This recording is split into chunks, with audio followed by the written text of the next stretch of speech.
What's up guys, before we get into this week's video, I just want to say a big thank you. Recently we just passed 100 subscribers and I just want to say thank you all. It's a big milestone for me personally in 2 months, 100 subscribers. That's all because of you guys. So I just want to say thank you. Next milestone is 500 subscribers for me. So if you haven't already, like, subscribe, and let's build this channel together. I'm really passionate about building this community and I hope you enjoy this video coming up. Thanks guys.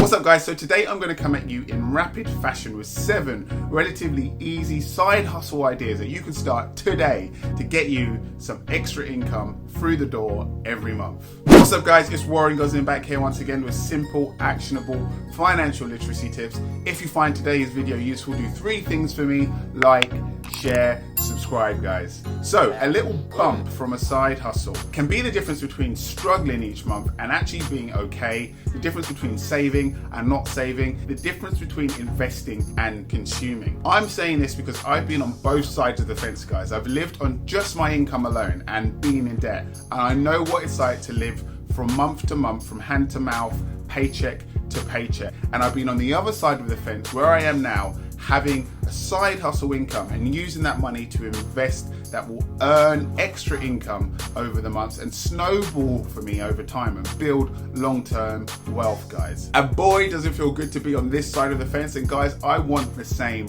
for you. So without any further ado, first up is one that I've personally used on my flat that I own, and that's Airbnb guys.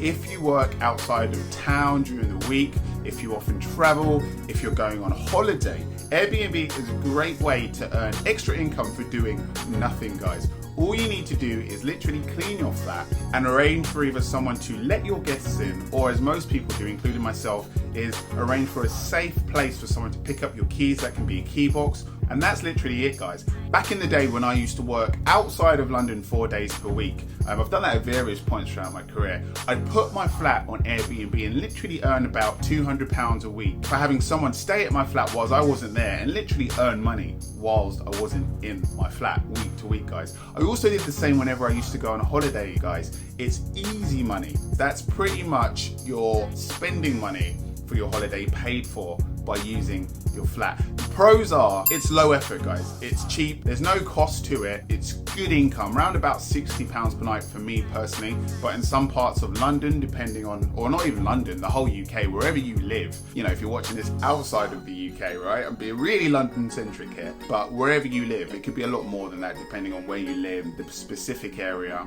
the size of the house, the spec of the house. But for me, I live in a basic flat, 1 bed, £60 per day, per night, easy money guys, and it's low effort. All you gotta do is tidy your house and you're good to go. In terms of effort, what you need to do is set up an Airbnb account. That takes about 30 minutes.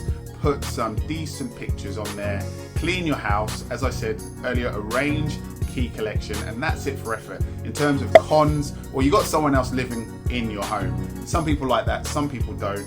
I've used Airbnb for the last 6-7 years. I've never had an issue guys, not one broken glass, not one item stolen. It's low effort, and the cons are relatively non-existent for me, but it depends on who you are. But really, Airbnb is a fantastic side hustle, source of money whenever you're not in your home. Secondly guys, if you have a spare room inside of the house that you own, or if you rent and you're allowed to sublet, that's very important guys. If you're allowed to sublet, you can rent out that room. This is literally a side hustle from home. If you're cool sharing your space, it's a fantastic way to earn extra income per month guys at a good level. The pros are that it's good money per month. The average room rate in London I think is around about £500-600 guys, but of course not everybody lives in London. A really good site to check your average room rate in your area is spareroom.com.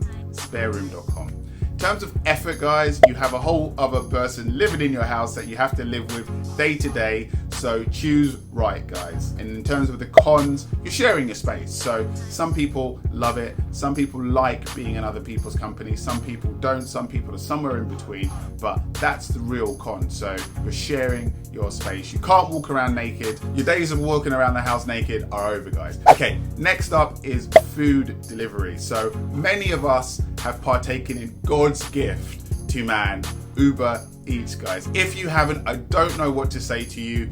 You don't know what you're missing, guys, and frankly, I feel sorry for you. But I digress. If you've ever ordered, you know that somebody will actually deliver your food to your door each time you deliver. That's a key benefit of Uber Eats. Usually it'll be a driver or a cyclist or a motorbike, and that's an easy side hustle that you can do when you have time. So in terms of the pros, you can choose your own hours, guys. You can choose your own local delivery area, and there are low barriers to entry, guys. If you already have a bike, a motorcycle, a car, you can literally just use that, you sign up with them, and you're good to go. So you don't need to go through an onerous training or interview process. It's really quite easy to get a gig with Uber Eats. In terms of effort, you have to be on time, guys. That's again the key point of Uber Eats. You get it on time. So if your timekeeping is poor, maybe not for you, but hey, we can all learn timekeeping skills, so that's a real effort. In terms of cons, you're on the road and you're going from A to B constantly. You're picking up an order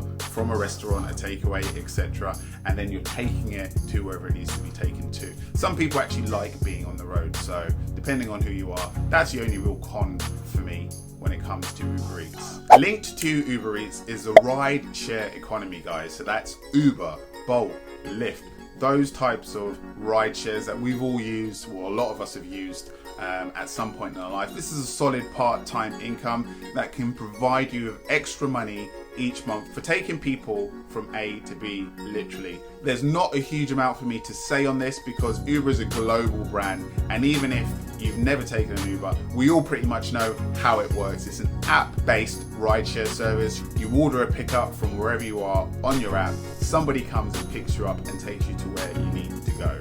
As a driver, they vet you to make sure that you have a driver's license, no criminal convictions, etc. And they give you the technology for you to receive rides, and you're pretty much good to go. In terms of pros, you choose your own hours, so you work when you want to, guys.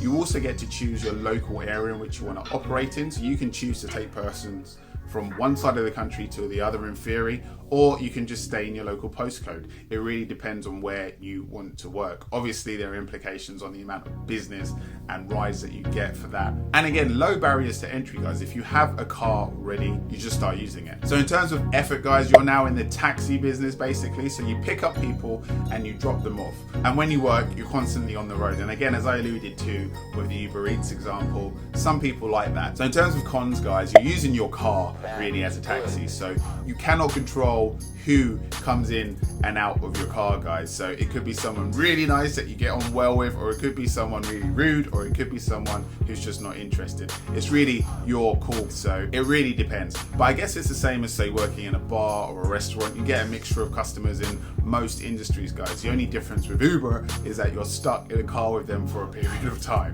Okay. Next is a personal favorite of mine, guys. I love this app so much. I absolutely think it's a godsend. It's called Geataround.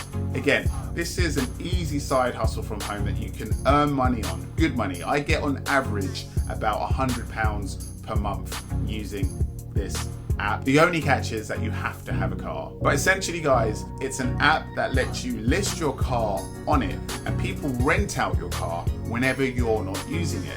You set the hourly price and you make the dates available that you want it to be available on. So if you're going on a trip at the weekend, it's not available. If you're free during the week, make it available. It's basically Airbnb, but for cars, guys. And how it works is that Geataround, they install a technology in your car that enables users to open it via the app on their phone whenever they've booked it. So you don't even have to be at your car every time someone's booked it and they want to use it, because that would be long. It really is the future, guys. So in terms of pros, you earn money basically for doing absolutely nothing. My insurance, petrol and car lease costs are all almost covered by the income that I make from rentals month to month. In terms of effort, you need to clean the inside of your car in between rentals. I make my car available about 15 days per month, so I reckon I end up vacuuming it about twice per month.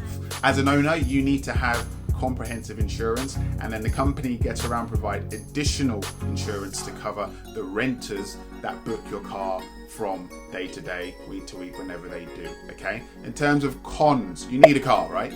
And it's extra mileage on your car per month per year. So make sure that your insurance, you need to make sure that your insurance covers this. So you need to factor that in, okay? And then it's becoming a child of this digital age, right? And that's starting a blog or a YouTube channel, guys. Because what type of a millennial are you if you don't have an online hustle, guys? In simple terms, you can talk about, write about, do what you love and monetize it in the process, right? A great piece of advice that I learned from a marketing expert when I first started this YouTube channel was you either use your platform to educate or entertain, one of the two. And if you're really smart, you can do both at the same time. So in terms of pros, you can talk about what you enjoy. You can create permanent evergreen content that can earn you residual income, a lot like royalties from a song. You can also sell products, do affiliates, partnerships. There really are a lot of options when it comes to an online platform and presence, guys. It really is the future. In terms of effort, guys, you need to be consistent when it comes to producing content. There's no real shortcut around it unless you have like an army of people producing content for you, which I obviously don't. You need to plan out your content in advance and be intentional about setting aside time to create it. In terms of cons, it can take time to build a following to the point where you can monetize it. So with YouTube, you need to have 1,000 subscribers and 4,000 hours, I wish it was minutes, of watch time before you can be monetized. That's the current rules. It may change in the future, who knows?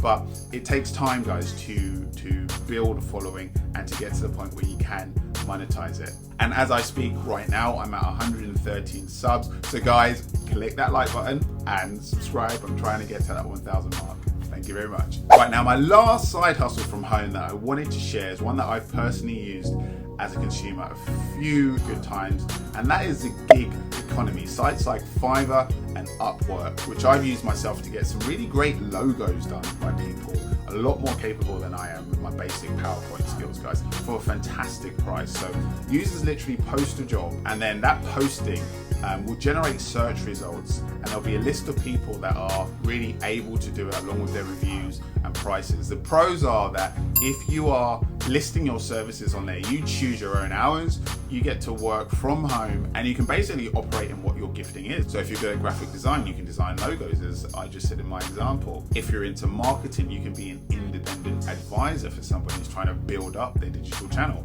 So in terms of effort, you set up a profile and you have to build up, a good history of feedback. In terms of cons, it's quite competitive. So you're competing with people all around the world. So really what you want to do is compete on quality and price, one of the two, guys, or even both. So those are my side hustle ideas, guys, that you could do in the UK. You're not necessarily going to make thousands of pounds per month on any single one of them, but if done right and in combination, if you have multiple streams of income, multiple side hustles, you can really make good money per month, guys. So that's it for today. I hope you found it useful. Like, share, subscribe, and I'll see you guys next week.